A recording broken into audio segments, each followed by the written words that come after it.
Well, earlier this week it was International Women's Day, an important day, but what happens if we can't actually define what we mean by women?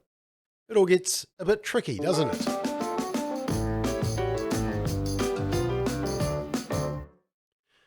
So, to mark International Women's Day in the UK, the BBC's Radio 4 programme, Woman's Hour, hosted a conversation involving the Labour Shadow Minister for Women and Equalities, Annalise Dodds. And she'd previously put out a video trumpeting women on International Women's Day. Is International Women's Day, a time to celebrate the victories women have won in the fight for equality. Labour governments have been a key part of that fight, radically improving support for women in their work and family lives. All right, very good. But on this radio discussion, the Labour MP in the UK struggled to spell out what the definition of a woman was. When asked, she said, "Well, I have to say that there are different definitions legally around what a woman actually is. I mean, you look at the definition within the Equality Act, and I think it just says someone who is adult and female, I think, but then doesn't say how you define either of those things. I mean, obviously, that's when you've got the biological definition, legal definition, all kinds of those things." And so, asked again what the Labour's definition was, the Shadow Minister for Women replied, "I think it does depend what the context is, surely. I mean, surely that is important here. You know, there are people who have decided that they have to make that transition. You know, I've spoken with many of them. It's been a very difficult process for many of those people. And, you know, understandably, because they live as a woman, you know, they want to be defined as a woman. That's what the Gender Recognition Act, again, a Labour government, brought into place." Now, following this exchange, J.K. Rowling, the author, tweeted, "This morning you told the British public you literally can't define what a woman is. What's the plan? Lift up random objects until you find one that rattles?"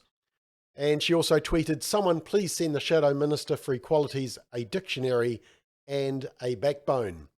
And the Harry Potter author, in reference to her character Lord Voldemort, quipped that under a Labour government, International Women's Day would become We Who Must Not Be Named Day.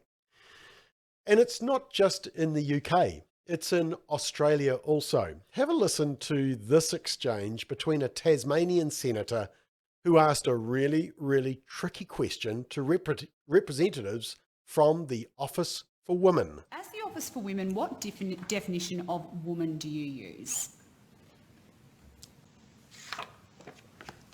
What definition of women do we use? Could you Well, maybe give us a bit more context of course. to the question? You oversee and promote a range of initiatives, funding programs, specifically designated for women. How do you define what a woman is to determine eligibility for the purposes of providing advice on women's policy to government and ministers?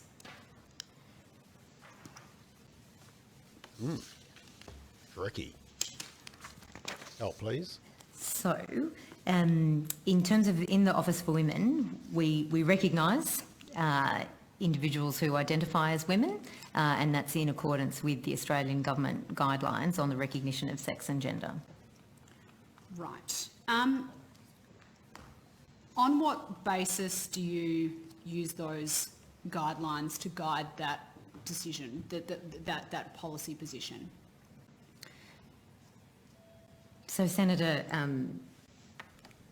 in terms of answering your question, as I say, we follow the Australian Government guidelines on the recognition of sex and gender. So, I guess in terms of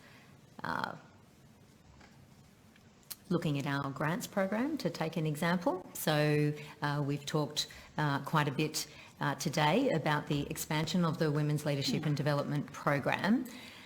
So, in terms of the grant guidelines, it talks about the fact that those grants are there to assist women's safety, women's economic security, women's leadership, to boost women's workforce participation, to assist to keep women safe, and then in terms of the definition, it then comes back to where I started in answer to your question, in terms of us recognising any individual who identifies as a woman.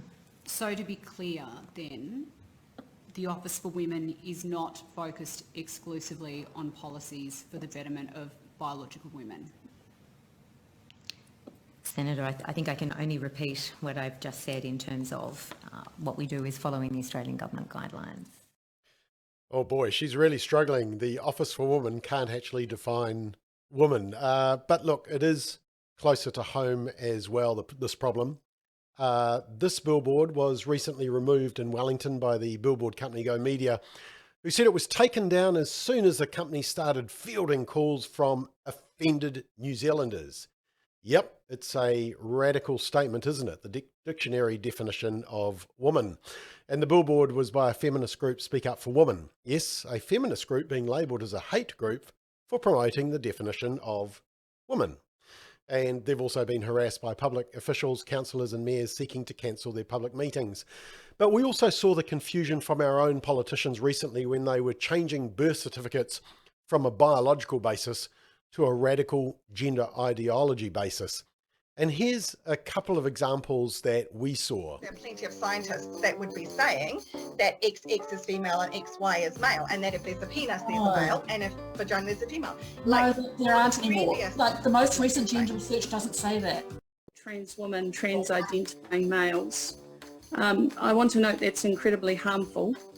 Sex was a binary, I might agree with your arguments, but we're finding in most recent biology that sex is not a binary at all. In fact, I'm looking at some stuff on Scientific American which says that sex really is a spectrum. Have you come across or engaged with people who don't identify by a male, female, biological, religious gender? Look, my simple question is this. If we can't define woman and female, how can we celebrate International Women's Day?